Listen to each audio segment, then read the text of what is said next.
It's so nice seeing all of your faces, whoever's here with an open camera. My name is Rabbi Mordechai Zeller. I live in Ma'ale Gilboa, which is a kibbutz on top of a beautiful mountain in the north of Israel. I'm a clinical psychologist and a rabbi, and I think this is part of the credentials that I hold for this course, a Baal Tokea, a shofar blower. And this is my second course that I'm teaching through AJS. And if you're here, it means that the email came through with the link and that you're all here. And I'm sorry it took a while until it got sent out, but I'm happy we are here to begin this journey and to learn together. And you're now listening to the first out of 6 classes that are in a way going to be a preparation, a gateway into the high holidays. The high holidays, when I say the high holidays, what am I talking about? I'm talking about Rosh Hashanah, the Jewish New Year, Yom Kippur, the Day of Atonement, Sukkot, the Feast of Booths, Simchat Torah, the celebration of the Torah. And it's an intense time of year, these holidays. And each and every one of them is actually not really connected to each other, but they're all deeply connected. You know, the word Shana, which means year, it means 2 opposite things in Hebrew. Shana means lishnot, which means to repeat. And Shana also means lishanot, which means to change. And what a beautiful thing that we have, that as we enter into a new year, we have some things that repeat and some things that change. In the East, we speak of time often as a wheel of time, that we repeat things again and again. The Western view sometimes, and I know I'm not doing justice to anyone here, but time is temporal. There's the past and the future. I'm moving ahead on this highway, running to some future that I'm not sure what it is, looking back, running away from some past. But I heard once that time in Judaism is a spiral, because every year I'm exactly in the same place, but a little bit higher.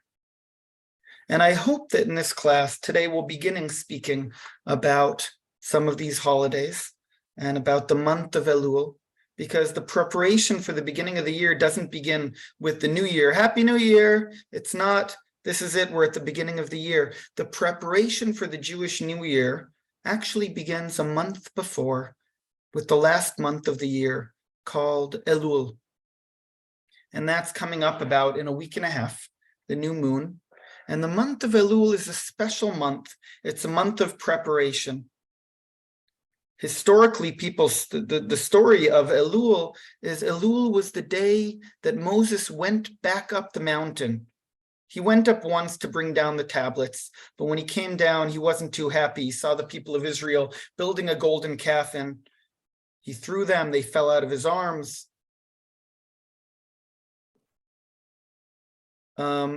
But Moses broke the tablets, but then on the month of Elul, on the first day of Elul, he climbed back up the mountain, and he climbed back up the mountain to ask for a second chance. So this month that we're entering into, and then we'll speak about it today, it's a powerful month. And as I said in the introduction in the video, if any of you saw, we blow shofar, the ram's horn. I brought one here for the end. But we blow shofar not just on Rosh Hashanah and not just at the end of Yom Kippur. We blow the shofar every day in the morning in the month of Elul. So what is this? What is this practice? This is an ancient Jewish practice. And we are constantly every year hearing this again. And again, I don't know what it's like for you to hear the sound of the shofar. What memories does it awaken? There's so many things that it can awaken. And I hope that in this class today, for those of you who signed up for one class, and for those of you who are with us for the whole 6 classes, that also today, but also the continuation, will be a journey. And I hope that when we enter into Rosh Hashanah, that you come prepared. Prepared, not that we can ever be prepared for Jewish holidays, but that we're prepared in a sense that when it comes, that we have some of the kavanot, the Hebrew word for intentions, in our mind as we step through the gateway into the new year. Okay, and I know that today we have a big turnout, and I hope you all continue with us. But hopefully by the next class also I'll be able to get to know you, and I see some familiar faces of people I know, and I'm really happy to see all of you and see your faces. So thank you for joining.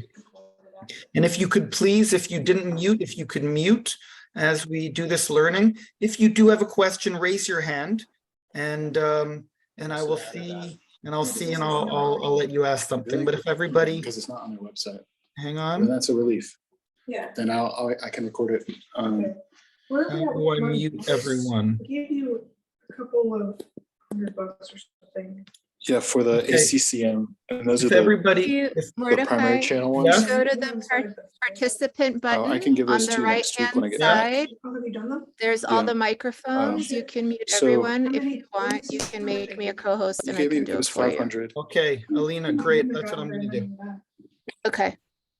Okay. I think you had Okay. Did you make me a you co-host? transferred 500 via Second. Venmo You or can just something? put on my, if you scroll And- over my name, on the I found right-hand side. But I think you yeah, gave got me. it. Okay, The let only me do thing that. is, Alina, you need to also I think Okay. you gave me. Okay, great. Hold on one second. I'm going to Whatever it mute was, all it- and then I'm going to unmute you. Okay. It was the amount for Okay. And then unmute. Where is he? Mordechai. It should say host. Mordechai Zeller. Oh, shit. It looks like I'm still, I was able to unmute myself. Let's see if I can share screen. Okay, so if you could let me share screen or make me co-host. I don't know the Sorry details for other this. than that it's counted for.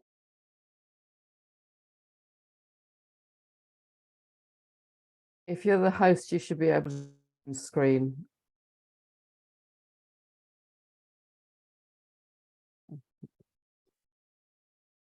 Here we go.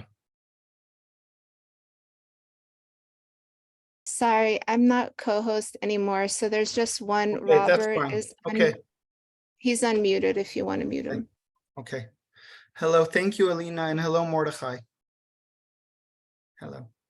Okay, so listen, I want us to start first. I'm going to say a couple of words. Look, Elul is the day that that Moses went up to Mount Sinai for a second chance. He was there for 40 days. Rosh Hashanah is the Jewish New Year. Yom Kippur is the day he came down, Moses came down with the tablets. Sukkot is the Feast of Booths. There's no real connection tying them in all together. But what I hope we'll do, there is a call of the high holidays, which is about tshuva, which literally means a return. And what are we returning to? We're coming in touch with something. And what I want to open with, because the symbol that we're going to use as we go through these classes, the symbol is going to be the shofar. And I want to read the first 2 sources. The first one is from the Zohar. And the Zohar is the book of splendor. I sometimes say if I had to take one book to a desert island, I would take the Zohar with me. It's not one book, it's many books, but it's rich, it's beautiful. It's like it was written in the 13th century in Spain by Moshe de Leon. But tradition says that these are teachings dating back from the 2nd century of Rabbi Shimon Bar Yochai, who lived right next to Tzfat and is buried in Meron, the sacred mountain up north. And he was a man of mystery. And the Zohar is about life and death, and it's filled with myth. And I say we need to learn Zohar like we read dreams. And this is the Zohar. We're going to start with this, and we're going to see how much, as usual, I brought a lot in, and there's more here than we will get to. And I'm remembering that at the end also we need to leave room for some practice. So come and see, Tachaze. There are 3 sounds that are never lost. The Zohar says there's sounds in the world that are never lost. The sound of a woman in labor. It wanders in the air from one end of the world to the other. That's one sound. That even though, we have this image, this archetype of a woman giving birth, and that cry, and in some of the versions, it's not of a woman giving birth, but of a child being born. And that voice, it fills the air from one end of the world to the other. The second is the sound of a person when the soul escapes the body and wanders from one end of the world to the other, the voice of death.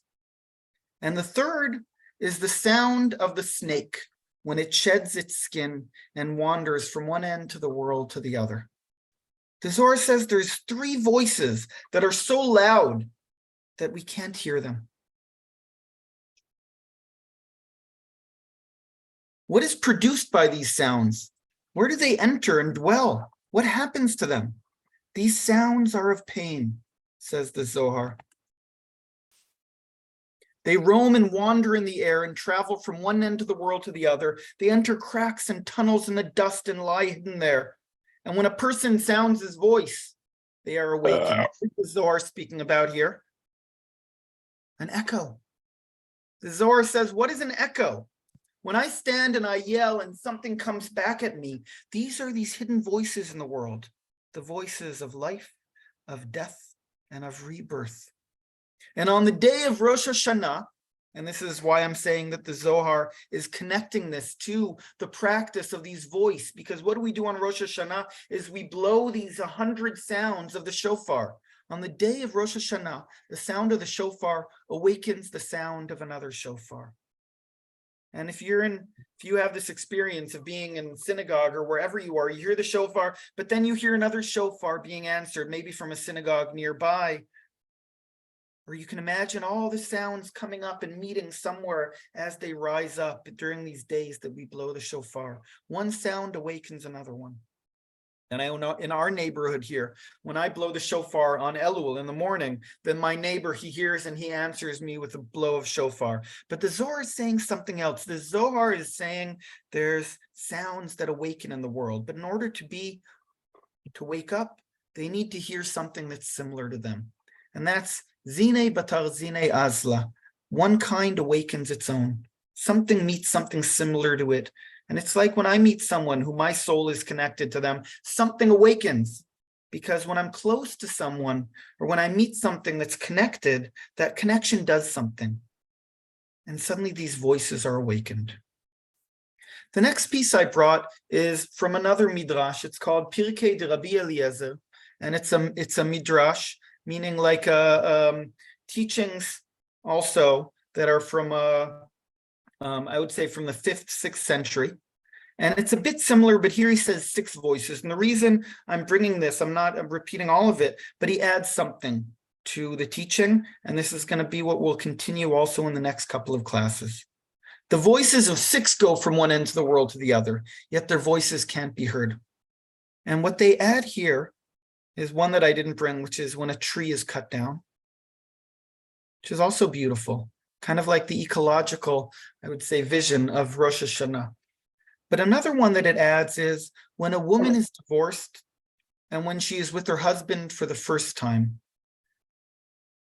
Meaning, these are two almost opposite things. There's a moment of union, of sexual union. There's a call that comes out, a cry, which is so loud that it's not even heard. And the second is a sound of a divorce, of a breakup, of someone who you're close to, and then you each go your separate ways. That's also such a loud voice that we don't even hear it. And also when the soul departs from the body, death, the cry is heard from one end of the world to the other, and the voice is not heard.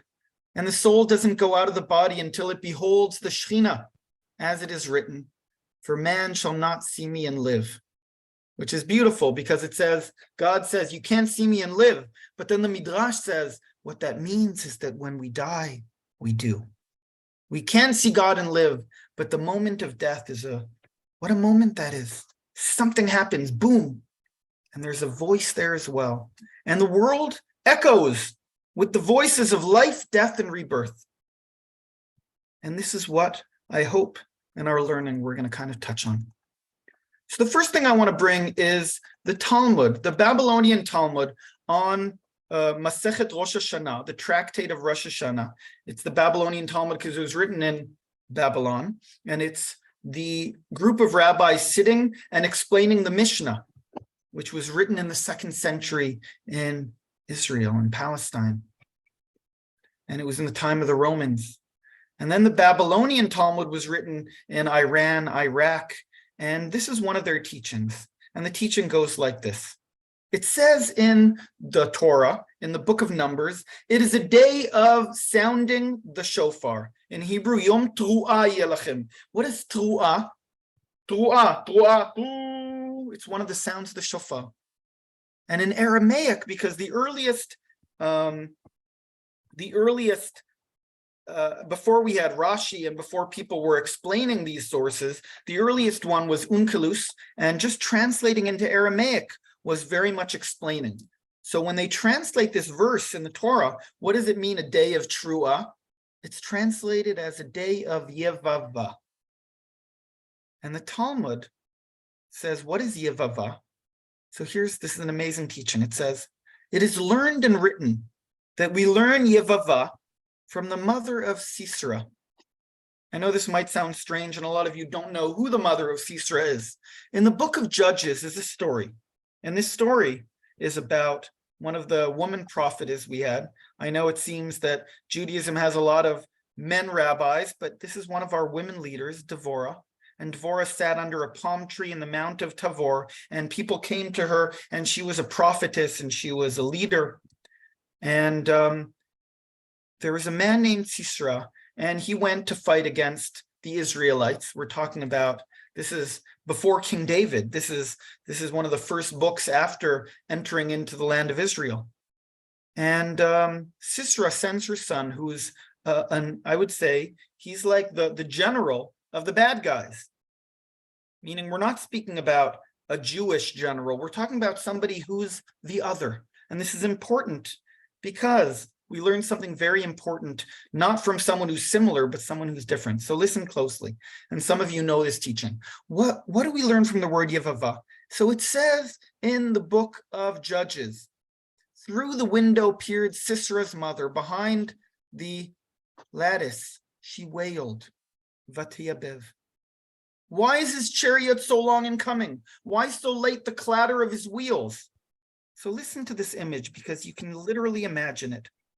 Here's a mother standing at the window, looking out, waiting for her son to come back. But you know what? Ay. Her son's not coming back. He died. He died in battle. Now in the Song of Devorah, who is a prophetess, she brings this.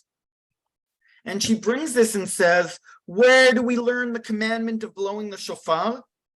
From the mother of the general, who is the other, who fought against the Israelites, who was a bad guy. He's not seen as a good guy in our stories. Not that I'm saying that the good guys are all good and the bad guys are all bad. I'm making a point here that one of the most powerful teachings of what is the shofar, we don't learn from the great rabbi with the long beard who did everything right in the Torah. We learn it from the mother of the general of the army who tried to kill us. Because she's standing at the window, and imagine for 1 second what it's like to be a mother standing in the window.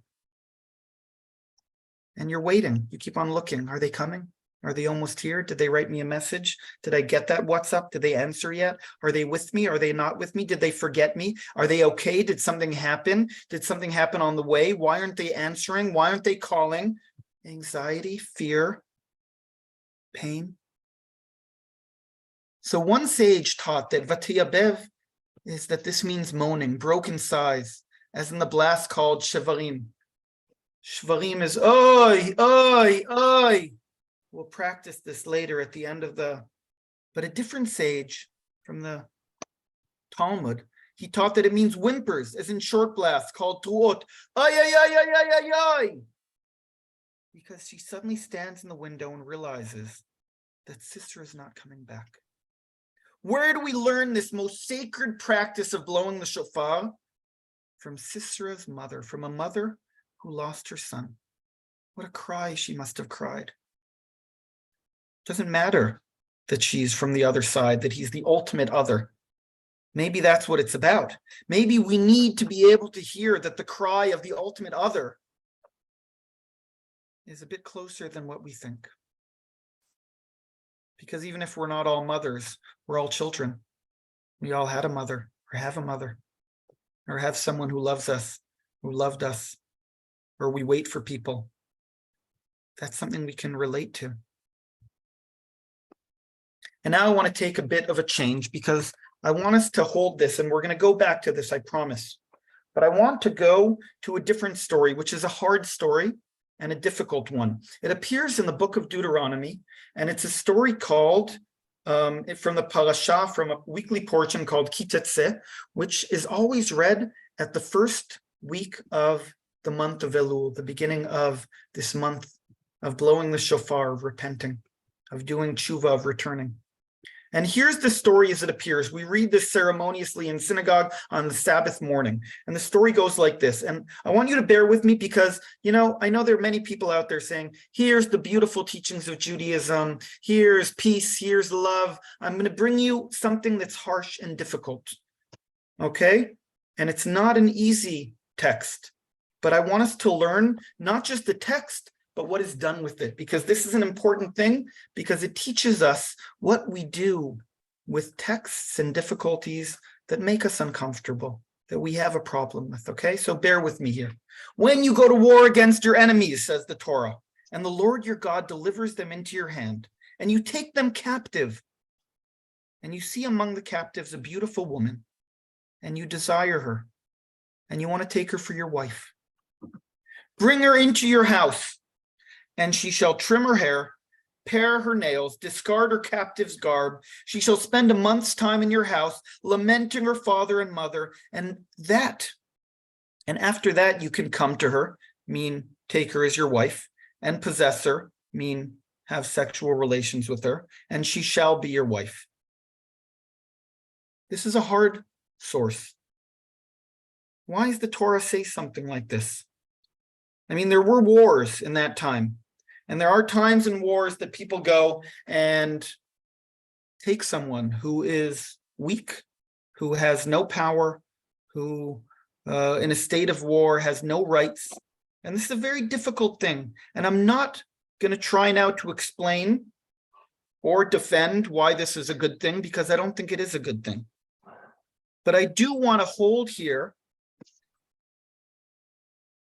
that some of these sources have what we call the paradigm of Pardes, which is Pshat, Remez, Drash, Sod. Everything has a deeper way of looking at it. And what I want to show you in the next couple of minutes is that I don't know how many of you feel uncomfortable with this. I do. Okay? And if we don't, then maybe there's something wrong. I'm not going to go into this now because there are still countries that people will go to war and will use rape as a way of using their force against somebody else. And it's terrible. And God willing that the world becomes a better place and this stops. Okay? But I want to go a bit deeper here and see what we do with this, because there is a teaching in the Kabbalistic and the Hasidic tradition that says, what do we do with things that are historic or that are stories that happened, and how we can use them or learn from them something, or what else is it trying to teach us? So first, I want to go a little bit deeper and show you Rashi. Rashi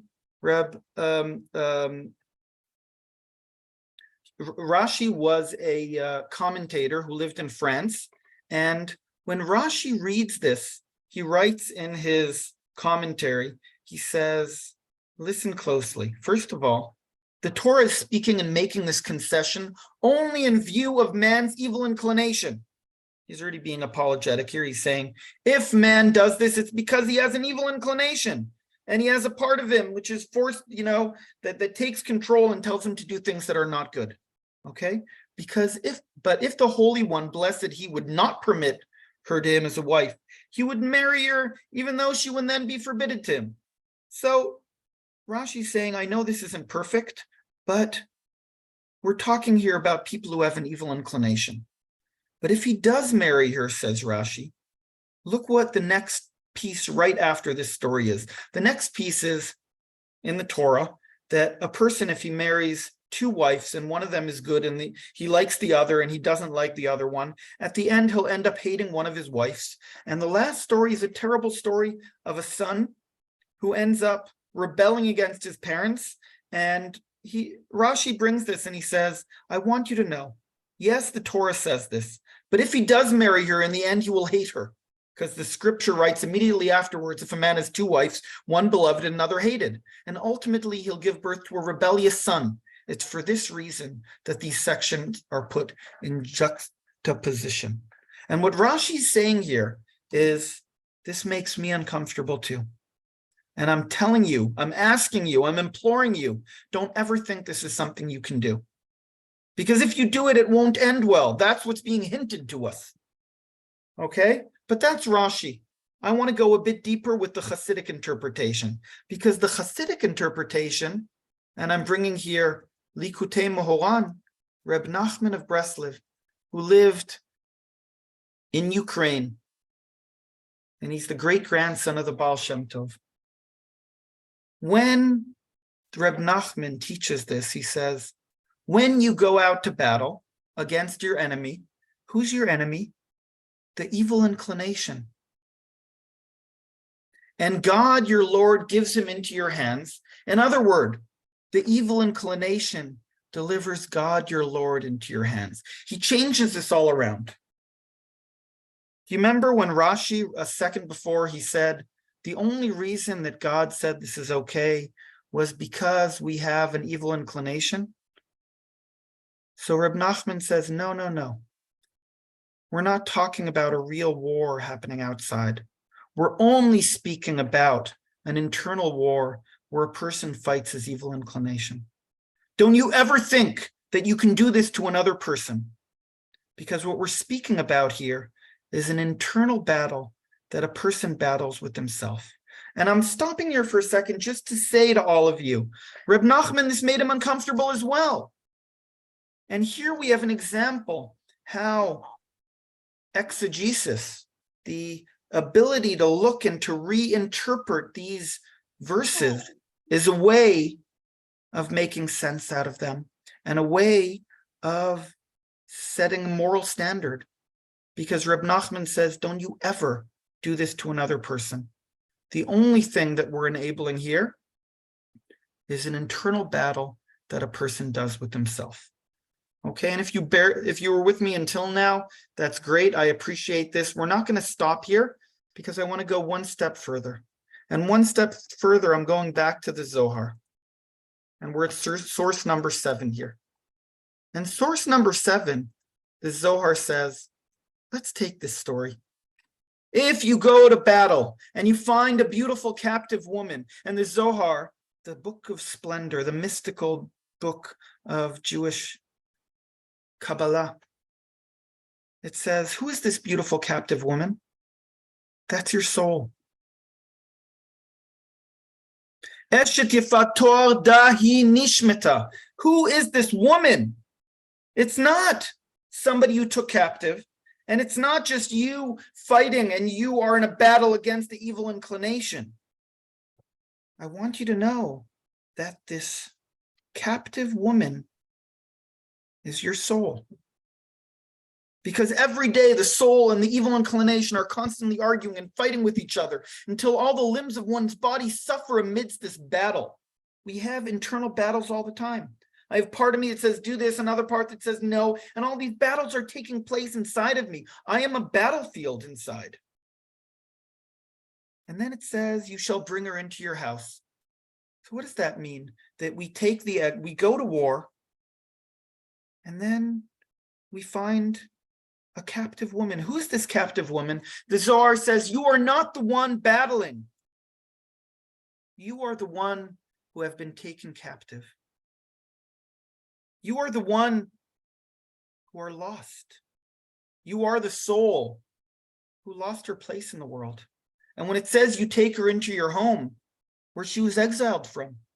A slave girl who supplants her mistress, as you've already learned before. She shall trim her hair, pare her nails, purify herself from the contamination placed in her by the serpent. All these archetypal sins that the soul has been dirtied with. She shall, right, discard her captive's garb from the filthy garment covers. Our soul has been dirtied, has been soiled from all kinds of bad, unfortunate clothing, from the sin of the golden calf, from the sin of the Garden of Eden. All these things, sin literally means all the things we messed up. And our soul is filthy, it's dirty. But we go to battle and we take our soul and we bring her back into our home and we say, welcome home. This is your home. You're not a slave girl. You are the princess. And then listen to this, because this is so beautiful. And I want you to really listen here, because what does it say? It says that at that point, it says, "V'bachta et avia ve'et ima yerach yamim." And then when you bring this beautiful captive woman, you take her into your home and she cries for her father and mother for a whole month before you can be with her. And the Zohar says, what is this month that she cries? What is the month that our soul is crying? And the Zohar says, Da Yacha de Elul. That is the month of Elul. Do you remember we said there's a month that is the preparation for the beginning of the year? There's a month where we blow the shofar every day as a preparation for the new year. So here we have it. The Zohar says, in this story, we have been lost. We have been taken captive. We lost our place in the world. But you know what? There's one month that our soul is crying. What is that month? That's the month of Elul. And we always read this right as we enter into Elul. And this is so beautiful because the Zohar is saying, I read this text that makes me uncomfortable, but I want you to know this text is about reclaiming the cry of our soul. Because there's parts of us that have been lost, that I'm not in touch with, that I don't know where she is. I don't know my soul. When was the last time I took time out to hear the tears, the cry of my soul? My Abba, Rabbi David Zeller, used to say this: we don't have a soul. It's not a car or an iPad or an iPhone. It's not something we have. We are a soul. And the paradigm shift of the Zohar here is exactly that. She laments her father and mother for a month's time. Elul is the time, not that I let my soul cry, I enable myself to weep the tears of my soul. And maybe the blowing of the shofar that I do every day for a month is exactly that. That call, that cry of that lost part. Now, I don't know how many of you know this. Reb Nachman, we did a little piece of him. Rabbi Nachman of Breslov. He died in 1812 in Uman. And he was the great-grandson of the Baal Shem Tov who started the Hasidic movement. And he was a wonderful rabbi. He died very young, before the age of 40. But you know, telling stories was very much part of the Hasidic tradition. But usually Hasidic stories, and we're going to do one at the end, we'll get a taste of it.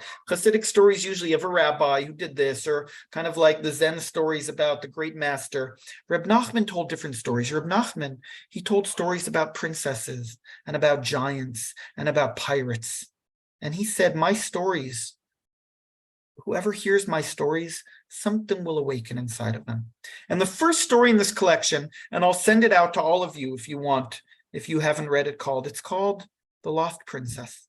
And it's a beautiful teaching. And I brought here just a little bit of it because when Reb Nachman told this story, he said, whoever hears this story will not leave this world without doing tshuva, without returning, which literally means going back to being connected to that part in myself that I'm not always connected to. So while on my journey, I told a story that caused all who heard it to have a thought of repentance. And this is the story. There was once a king who had 6 sons and 1 daughter. The daughter was especially dear to him. He loved her greatly, and he took the utmost delight in spending time with her. One day when he was with her, he became angry with her. And suddenly the words slipped out of his mouth, "Let the evil one take you away." How many times do we lose it with our kids, with our partners, with our friends, with ourselves? And in that moment I lose it, I say, go to hell, or like, away with you. I don't want to see you ever again. And I imagine him yelling, and his daughter went up to her room crying. I remember when being a parent, and coming and knocking on the door of your kid and saying, can we speak? And how long do we wait? Do we let them cry for 2 minutes, for 5 minutes? How long do we need to be alone before we hear the steps of someone coming to speak to us? So here in the morning, he was very angry with her. And that night she went to her room, but in the morning, he comes to her room and knocks, but nobody knows where she was. Her father is very distressed, and he went searching for her everywhere, seeing how deeply troubled he was. The king's chamberlain, his second in command, rose and asked to be given an attendant, a horse, and money for expenses, and he went off in search of her. He searched and searched for a very long time, until eventually he found her. And this story is about how he searched for her until he found her. I brought the beginning and the end, okay? And it doesn't say how he got her, but it's an amazing adventure. And I recommend everybody to read this story. But Reb Nachman, why is he telling this story? Not just because he likes stories about lost princesses, but because this story is more about the lost aspects of ourselves, those parts in ourselves that we're not in touch with. How can we come in touch with them again? How can we take this lost maidservant and bring her back to our home and say, this is your home. Take off these dirty clothes. You need to wear the beautiful dress, the crown that goes on your head. I need to treat you with the utmost respect and allow you to take the reins. In Jungian psychology, we speak about part of individuation is allowing, it's not getting rid of the ego, and it's not getting rid of the shadow, but it's about allowing ourself with a big S, like a soul, to take the reins of our being and to take a little bit more the rightful place behind the wheel. How often did we have dreams of being in a car that loses control, where I'm not sitting behind the wheel, or there's no steering wheel, but here again, what can we do to allow this part of our soul to take the reins and to take control again? Okay. Listen to this. This is from a book written in Tzfat. I'm saying because I see some people from Tzfat. It's called Sha'ar HaKavanot, the Gateway of Intention.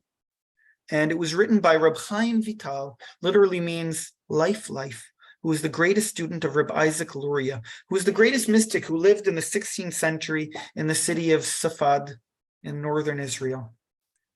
And he came to Tzfat and he died before the age of 40, the same way Reb Nachman did. But his teachings were so profound and so deep that he really changed so much of the way we look at the world.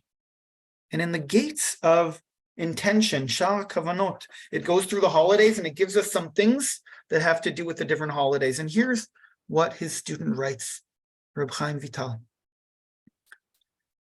When the connection of the sound of the shofar rises above, because we're speaking about Rosh Hashanah, my teacher, Reb Isaac Luria, would cry much through the Rosh Hashanah prayers. So we have a student saying, I saw my teacher, and while everybody was listening to shofar, I tried watching him. I wanted to see what he would do. And he would say that if you do not find yourself crying during these days, it teaches you that your soul is not right, that your soul is not complete. Okay? Now, some people will take this, say, I have to cry, but we don't control our tears. Some people can, I don't know, but I want to tell you, as a therapist, one of the fine-tuning things that I'm most aware of, when I speak to someone and I see a tear in the corner of their eye, I stop everything. Tears are sacred. We have teachings that say the gates of prayer have been closed, but the gates of tears, they're always opened.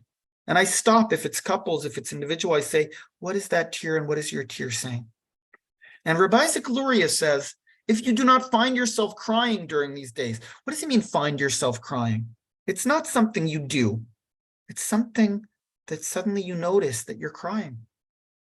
And he says that when crying happens on its own, literally that's what he says, Bichya rabba me'elav, a cry that comes on its own during these days, it means you're being judged at that very moment above.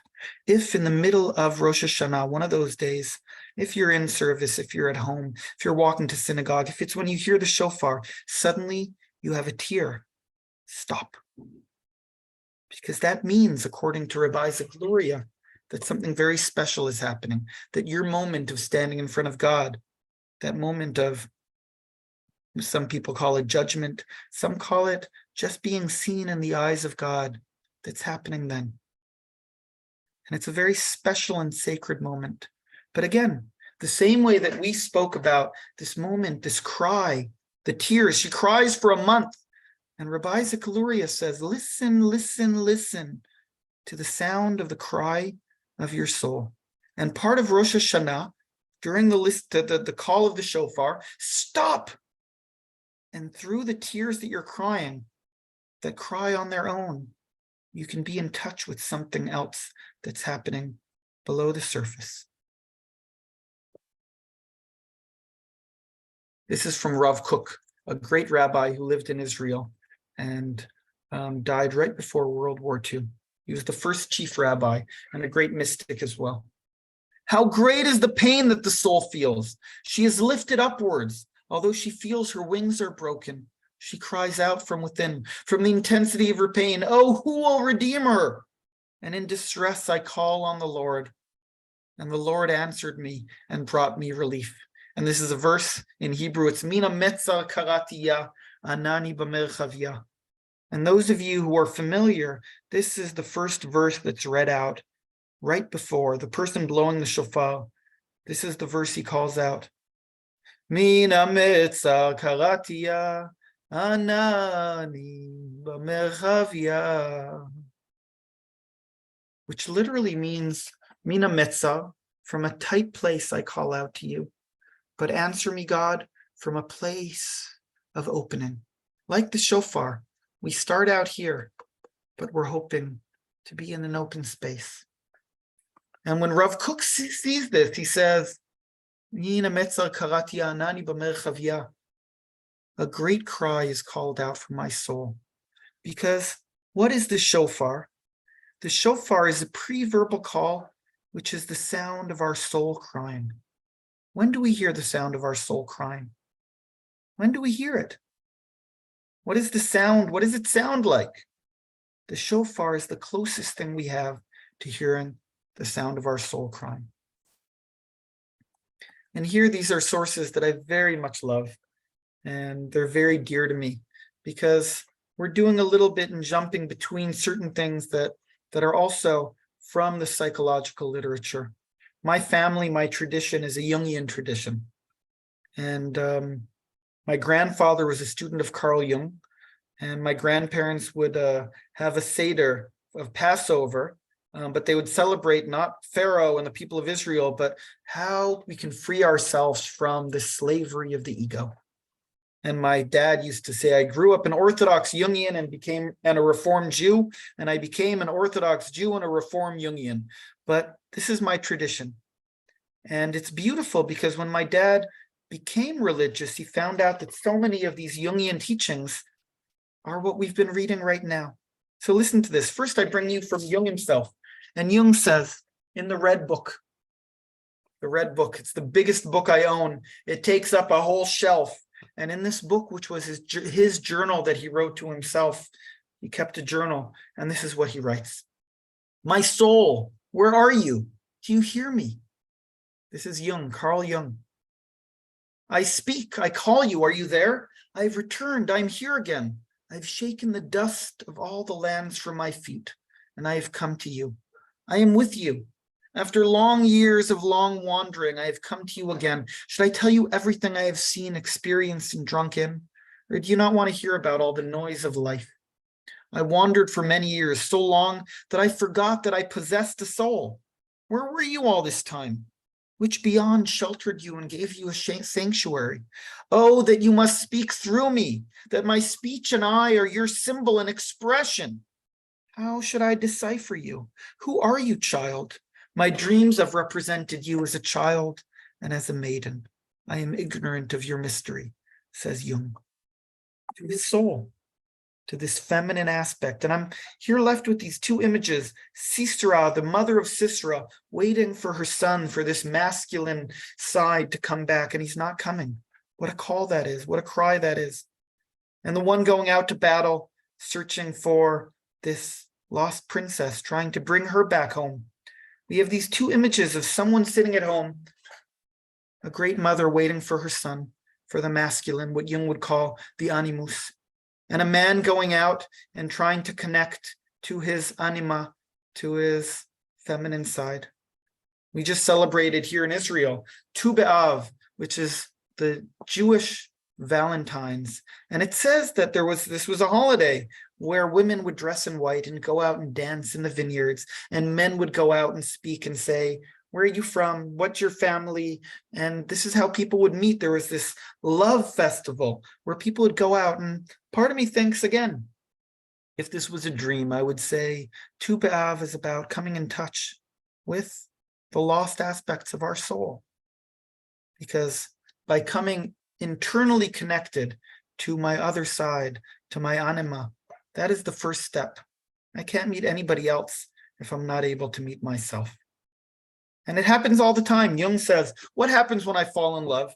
I take my anima and I project it onto somebody. That's, in all the Hollywood movies, somebody comes back and says, I just met somebody. I feel like I've known her my whole life. But you just met her. But you have known her your whole life, because I'm projecting my anima, my lost princess, that part of my soul which is lost. I project it outside of me. And that's when I say I feel like I've known her my whole life. It's because I'm coming in touch with part of me that I haven't been in touch with. And this is Jung on the anima animus. Every man carries within him the eternal image of woman, not the image of this or that particular woman, but a definitive feminine image.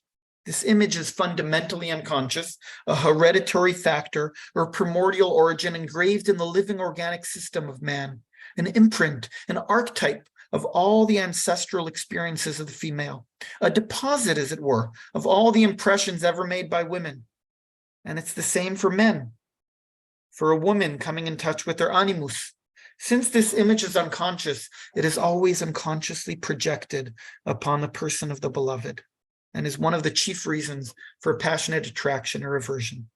And what happens, and we're going to have a whole class speaking about that sound of the coming together and the splitting, and of what happens to us in that space. But what happens is that at some point I'm able to say, well, my beloved is connected to my internal lost princess, but she's also very different. And that's an important step in the relationships that we create, okay? But that's Jung a little bit. And when reading these two pieces and reading the story of the mother of Sisera and the story of this lost princess, it all comes together. We're trying to come in touch with parts of us that all year round, they've been swallowed up. We are not in touch with them.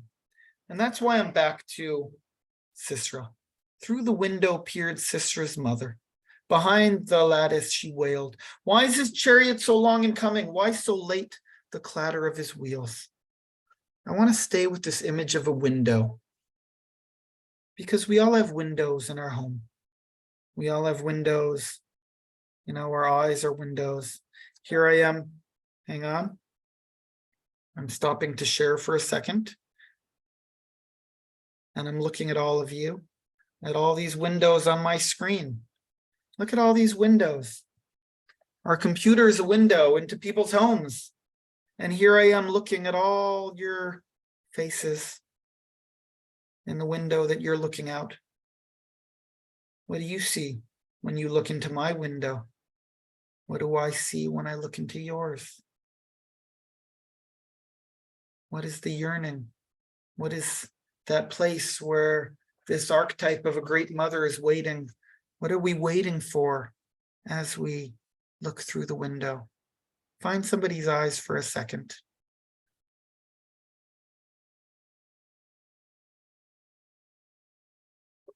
What are the windows that we have in our home.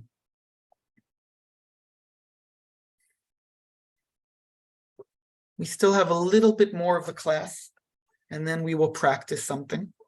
But I'm going to bring back the page. But look at this. Look at these windows. Look at the people around sitting together and learning.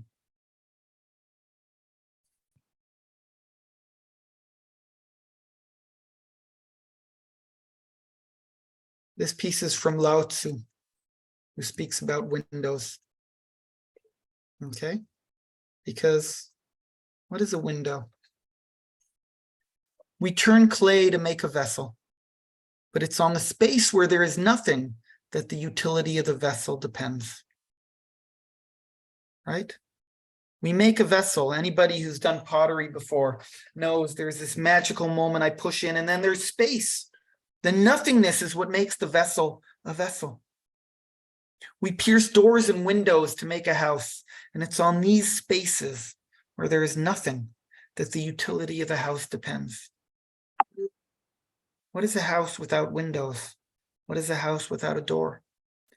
Therefore, just as we take advantage of what is, we should recognize the utility of what is not. And I also want to say a shofar. What makes a shofar? The space within, and not just the space here. What makes the sound of the shofar, and I'm saying this as a Baal Tokei, as a master shofar blower, is when you become the tool, and the more open you are, and the more broken your heart is, the shofar will sound that as well. I'd say to people sometimes, I'd say, what is the secret of blowing the shofar? They'd say, of course, it's the lungs. I say, no. The secret to blowing a shofar is a broken heart. That's what we hear. And it's the space as well. Listen to this. This is a beautiful teaching from the Beit Yaakov. And I want to take a minute, and I learned this from a dear woman by the name of Batya Hefter. And she is actually writing a book about the Beit Yaakov, who is the son of the Mei Shiloach, the Ishbitzer Rebbe. And he lived in the end of the 19th century. And he has beautiful Torahs. And this is what he says. A person's form is the window through which they perceive God. Saying that again. A person's form, halevush, our garments, everything that we put upon ourselves of who we think we are in this world, is a window through which we perceive God. Each person according to the root of their soul. And through one's effort to serve the Creator, one can expand that window.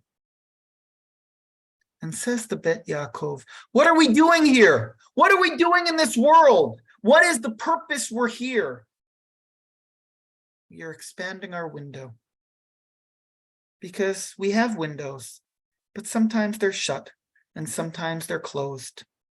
Our eyes are closed, our heart is closed. Sometimes we can barely see through the little hole in the door to see what's on the other side.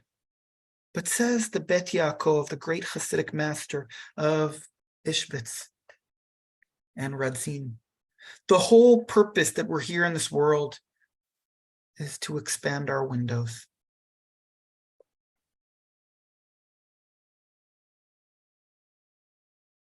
I don't know if you're familiar with this. Has anybody heard of the Johari window? Johari window, it's a concept that's used often in psychology. It sounds so Johari, right? As if it was made by two psychologists, Joseph Luft and Harrington Ingham in 1955. So Joe and Harry Johari, they took the first parts of their name in order to make this. But the Johari window, listen to this because it's beautiful, is a technique designed to help people better understand their relationship with themselves and others. Okay, 1 second.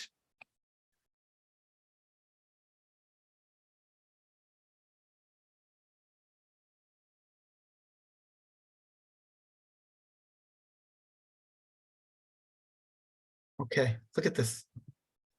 We have 4 windows. Do you see? And it's in the page as well. The one window which is the closest to us, is the open area, the public open, the arena. And here you can see on top, it's known to yourself and known to others. I know about myself that I'm this, but others know this as well. This is who I walk in the world. This is what everybody knows about me. This is my conscious. This is the part that's seen. This is one window. But if I go down, there's parts of me that are private and hidden area. What do I mean by that?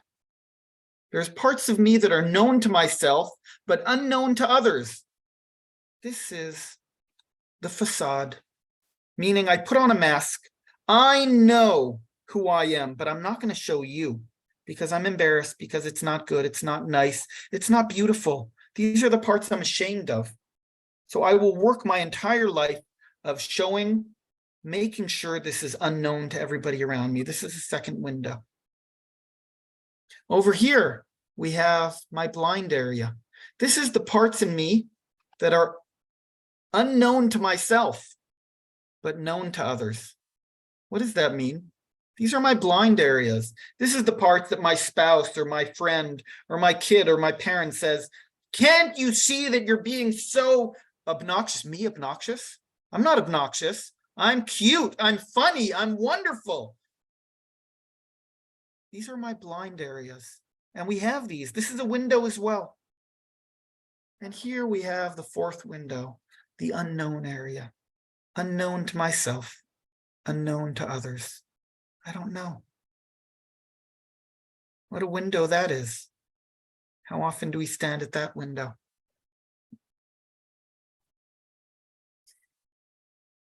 What do we do with these?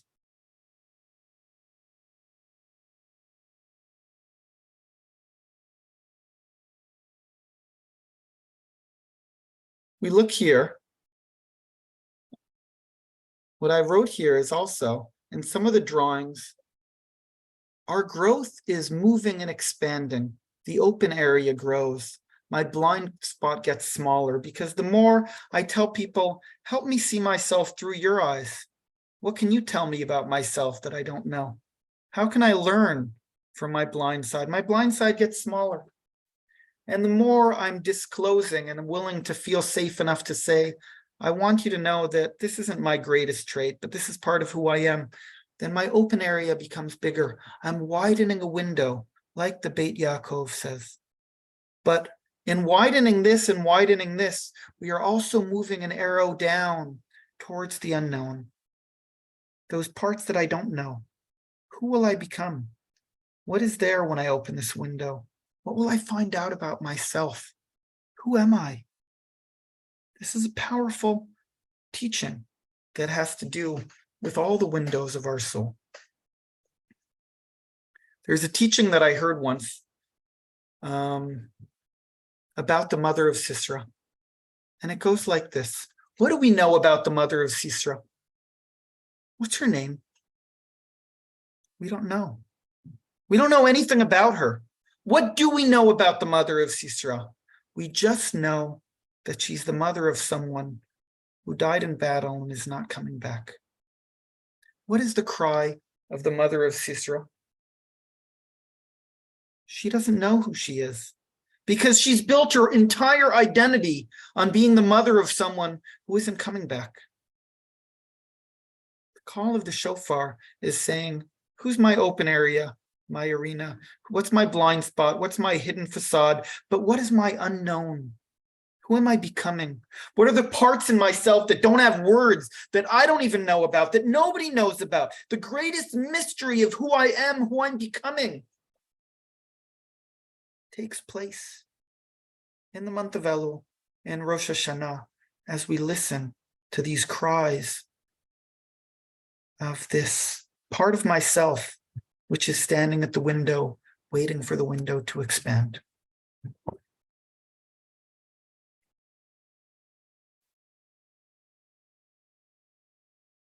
We're going to end with this piece, which is a story, and then we're going to do some work together. This is a story about the blowing of the shofar. And then I'm going to take 2 minutes to explain what we're going to do in the next classes so that Everybody here, if you want, you can keep on this journey with us. But here's the story. Once the Baal Shem Tov, the founder of the Hasidic movement, who lived in Ukraine, and he died in 1760. Once he commanded Reb Zev Kitzis, who was his helper and one of his students, and I got to say that my neighbor who lives 3 minutes away from me is his great-great-grandson who has the same name, Zev Kitzis, who's a professor of Hasidut in Bar Ilan. He said to him, I want you to learn the secret intentions behind the blast of the shofar. So Rav Zev, he learned the Kabbalot, the intentions, the Kavanot, that book that I showed you of Rabbi Isaac Luria, and he wrote down on a slip of paper to look at during the service, and he put it in his pocket. But when Rav Zev wasn't paying attention, the Baal Shem Tov, who was very playful, he came and he snuck it out of his pocket. And when the time came for blowing the shofar, imagine the whole synagogue is there and they say the blessing and he's about to do the shofar blowing and he looking for, where's my pocket? I can't find it. What's he going to do? He worked so hard to write down all the intentions and he can't find them. He didn't know what intentions to concentrate. He was devastated. He was saddened, brokenhearted. He wept bitter tears and called out the blast of the shofar without setting his intention on the deep meanings behind them. Afterwards, the Baal Shem Tov said to him, I think he said to him, he says, were you looking for this? Where was that? He's like, I took it. But the reason I took it is because of this. In the king's castle, there are many rooms and chambers and different keys for each lock. But the master key of all is the axe that can open all the locks and all the gates. So too is it with the shofar. The secret meanings are the keys. Every gate has another meaning. But the axe is a broken heart. When a person truthfully breaks their heart before God, they can enter into all the gates and the chambers of the King of Kings, the Holy Blessed One. The Baal Shem Tov said to him, I know you had the keys, but that was a pretty small opening. I wanted a bigger opening. I wanted you to expand the windows. I wanted you to break open the walls of your home, of the gates of heaven, with this axe of the broken heart. What are we going to do in this course? We are going to go back to this teaching from the Zohar about the different sounds that we hear in the world. And we are going to, each class, focus on one of them. We're going to focus on a child being born. There's a teaching that Rosh Hashanah is the day, the moment of creation, when God leaned over to a lump of clay. And what did he do? He blew life into him. Does that sound familiar? We will learn that the blowing of the shofar is the reenacting of God himself creating the world in this moment of being born and giving birth. That's going to be our next class. We're going to learn stories of the Golem and of Sefer Yetzirah, the book of creation, the most ancient Jewish mystical text. We'll get to know it a little bit. After that, we're going to learn about death and images of death and the story of the Akedah, the binding of Isaac, Abraham and Sarah and Hagar and Ishmael, and images of shofar as the moment of death. And we'll dwell with that a little bit. After that, we're going to do one class about the shofar being the call of attraction, of losing our mate, our friend, our soulmate, being in touch with another person or with ourselves. What does it mean to be close? What does it mean to be far? What does it mean that the shofar being blown is this call of being a little bit alone in the world? And what does that mean? And the next two classes, we're going to enter into Yom Kippur. We're going to learn the story of Jonah, which is all about death and resurrection. Jonah is swallowed up and then spit out. And we'll learn about the shofar as a moment like the snake losing his skin. We'll learn about death and rebirth in the story of Yom Kippur. And finally, about the high priest entering into the Holy of Holies and about going beyond time and blowing the shofar and coming home into the Sukkah as we learn about Yom Kippur and the holiday of Sukkot, the Feast of Booths. But the image of blowing the shofar is coming home. And in all the classes, we're going to touch on texts and practice And I hope that when we get to the holidays of Rosh Hashanah, that what we learned today, if you decide to not continue with us, what we learned today will be powerful in your journey. And what we will learn will also take us couple more steps in what I think of when I blow the shofar as a Baal Tokea, and what you can think of as well as you listen to my shofar and to the shofar of Elul, Rosh Hashanah, and of Yom Kippur. So we're going to take a couple of minutes now, and I want to invite everybody to sit comfortably in your seat. And I want you to think, I want you to close your eyes and take a deep breath. Take a deep breath in. Feel the breath filling your body. Feel the weight of your body on the chair. I want to invite you to think for a second of yourself standing at a window somewhere in your home or the home you grew up in. And you're looking out the window and waiting for someone. It could be someone you know. It could be someone you've lost.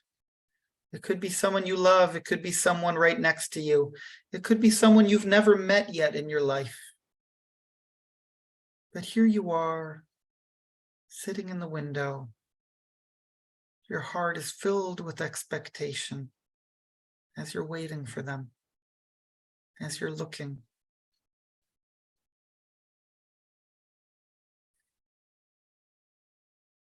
It could be that we don't even know who this is. Sometimes we wait without knowing who it is we're waiting for. Sometimes we yearn without knowing who it is we're yearning for. I want you to sense the inside of your home and the outside, the difference in light. What do you notice? What do you hear? And if you get a glimpse of something, of someone, and it could be someone who's coming, who's entering into your field of vision, and it could be, even if they're not coming, who it is or what it is that you're waiting for at this moment of your life.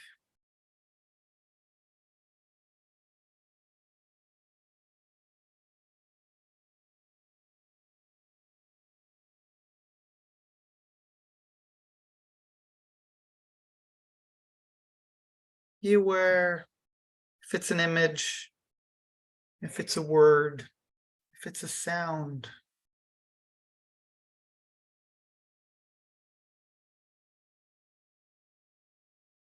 What do you feel as you're waiting for this?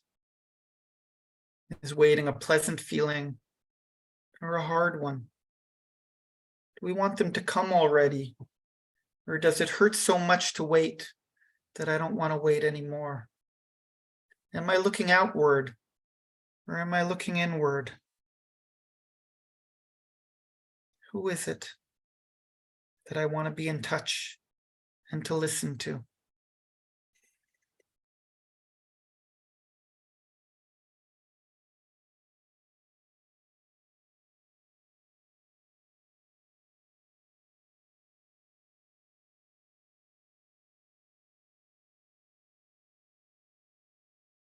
Now, I don't know what came up, but I want to invite you to chant with me a little bit. And I'm inviting you to sing with me a beautiful song called Leman Achai Vere'ai. You might know the words in Hebrew, but we'll sing it in English as well. And it goes like this. Leman Achai Vere'ai, Leman Achai Vere'ai, Adabra na Adabana Shalom.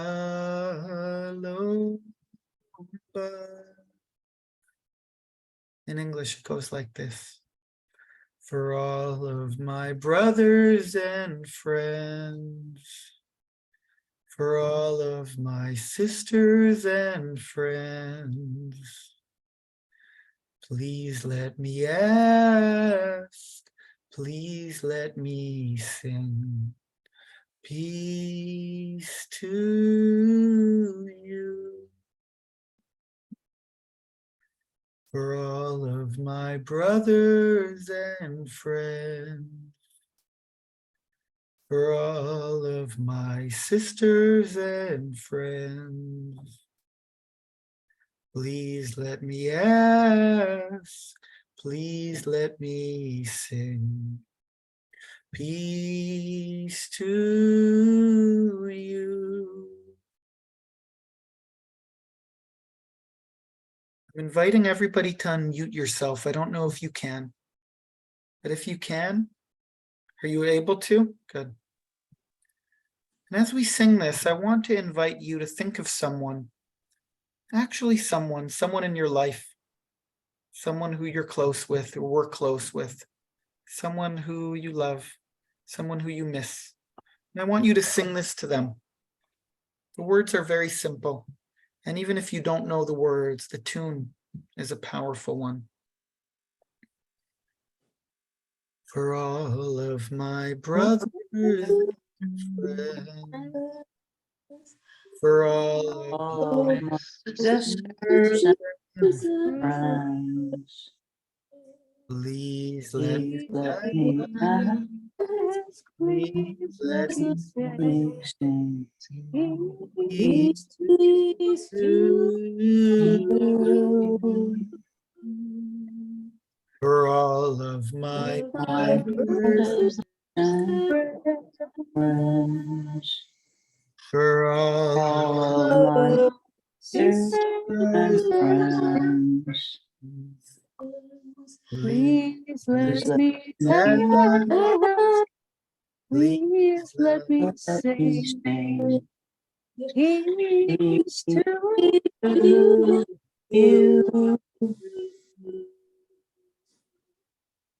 I'm stopping you for a second here, and I want to take this a step further. Until now, we were singing this to someone in our life, someone we love. Ah, we miss them. We haven't seen them. Or maybe we meet, sometimes we miss and love the people who are right here next to us. But how often do we take a second to sing this song to ourselves? And I want to invite you to sing this to your soul, to that lost princess, to this son who's coming back. We're standing in the window, to those last lost aspects of ourselves, to the window that we don't know, to the unknown. I want us to sing to ourselves. A friend comes from out of town. We say, I'm going to take time off. I see you. I haven't seen you in years. But how often do we take time to just be with ourselves? So I want to invite you to sing this part again and to sing it to your soul, to that part of yourself. For all of my brothers and friends, for all Of my sisters and friends, please let me ask, please let me sing. Peace to you. One more time. For all All my brothers and friends,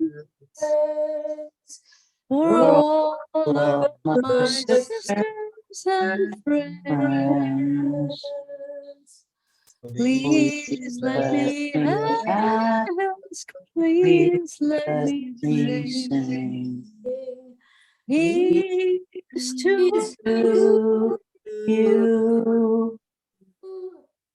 And now I want to ask you to take it even a little bit deeper. And I want us to sing it one more time.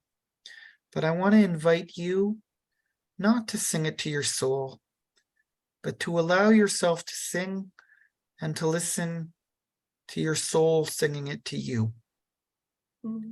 Because like I said, the soul isn't something we have. But the soul sometimes, when we let it have its reign, when we let it sing, maybe our soul would like to sing this, to dedicate these words, to send this prayer to us. So we're opening our mouth, but the part of us which is speaking, it's not my ego, it's not Mordechai, it's not all the things that I do, it's not sister's mom, it's not who I am in the world, it's not the club I belong to, it's not what I do for a living, it's not being a rabbi or a psychologist or a father or a son or a brother or any of these things that I am. It's my soul, who also wants a try and a call to allow herself to be heard. Lima for all of my brothers, all my sisters, and please let me Please let me have ask, please let me and peace you. to One more time for all of my brothers and friends, for all all of my of my sisters sisters and please please let me ask, please let me sing peace to you. If you know it, you can join me. This is the house of the Lord. I wish the best for you. This is the house of the Lord. I wish the best for you. Leman Beit Adonai Eloheinu Avak Shatov La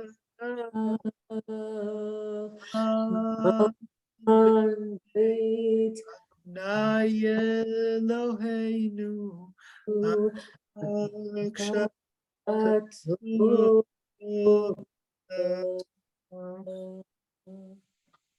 I'm inviting everybody to close your eyes as I blow the shofar, as I sound the sound of the broken heart, the sound of the unknown, of that window which is still closed, maybe a crack. Everything has a crack in it. That's where the light comes in, says our high priest, Leonard Cohen. And here, as we blow the shofar and we hear the cries of Sistra's mother, the cries of that lost princess, the cries of the lost maiden, the cries that are still echoing in the world, that are so loud that we don't even hear them. And like the Zohar says, listen what the shofar awakens within yourself. What is the sound that echoes as I sound the shofar? And we're going to hear the shofar and we're going to end our class until next week.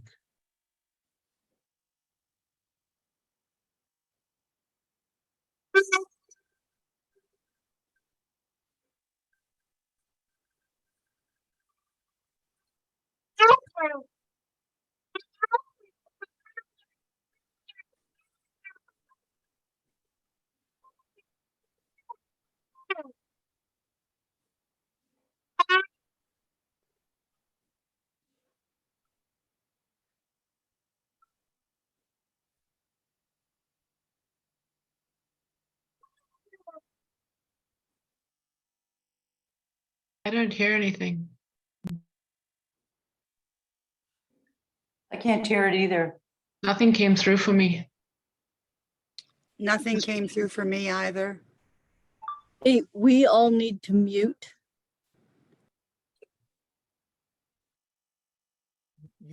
Can you hear me now? But the shofar didn't come through? Yeah, I can hear you, but we didn't hear anything of the shofar. Let's You try- heard like a peep. Okay. Let's try this one more time.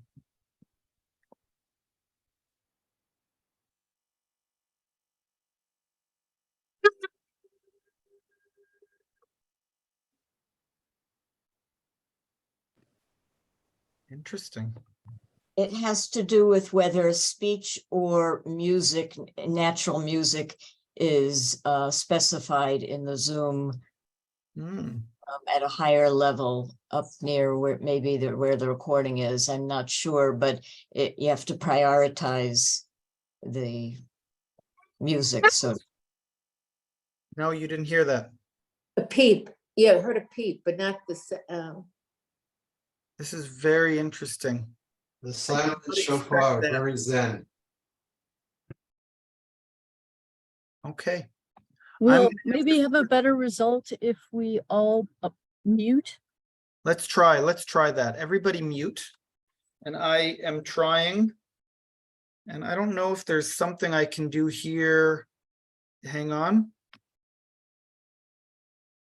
Audio.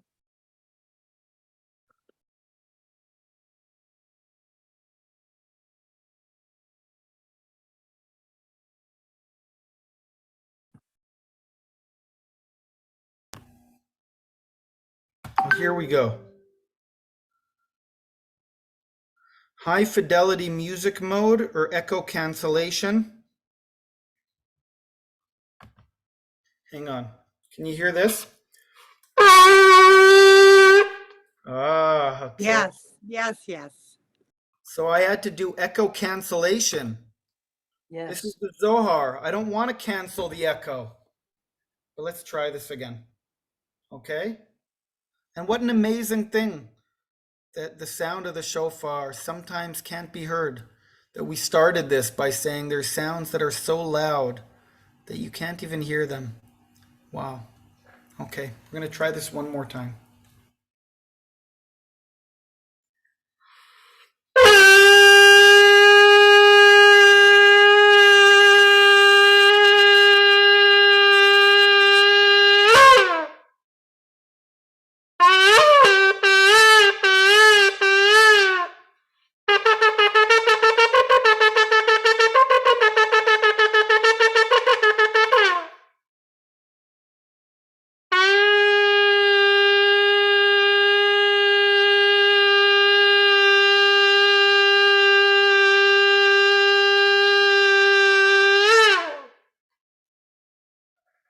Mishkoach.